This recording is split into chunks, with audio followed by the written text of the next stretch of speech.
Something that really makes me angry is deception, and it's creeping in the churches and the schools and the colleges and all this thing.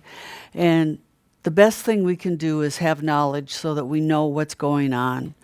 There's so much that if I could go back to the movements we came out of, if I'd have had some knowledge and some warnings that were good warnings rather than just people not really having enough facts to say this is Gnosticism, this is mysticism. So we want to give you, I like to give you facts, what's going on behind the scene. So we're going to talk about a few things tonight. So many people are feeling alone. They feel like their churches have went emergent. They've went Gnostic, new Word of Faith, signs and wonders. They have yoga classes. They're having encounters. They're purpose-driven. They're emergent. They're contemplative. Should we say more? The wolves have entered the church, and they have for a long time, and they want to bring it down.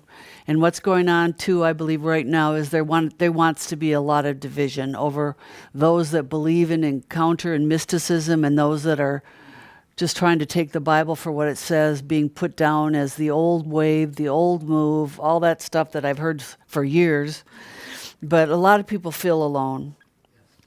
And we're in a war. We're in a war for truth.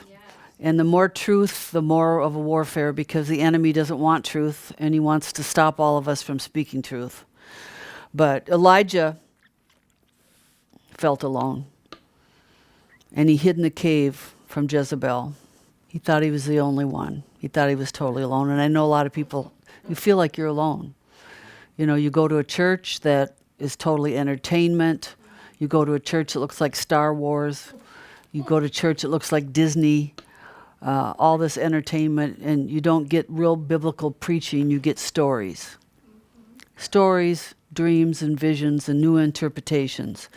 Well, in 1 Kings 19, Elijah thought he was alone, but he was encouraged when the Lord told him there's 7,000 that have not bowed their knee to Baal.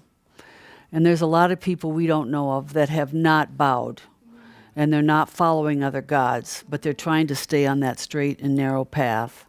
So I just speak to all of us to be encouraged, because Jesus said in the end times, Matthew 24:10, many will be offended and will betray one another and will hate one another. This is what the enemy's mission is. His end time plan, his end game is to divide the church, divide the family, divide the home. He is the author of confusion. God is not. He is confusion. And there's so much going on, and we have to know that don't take these things personally.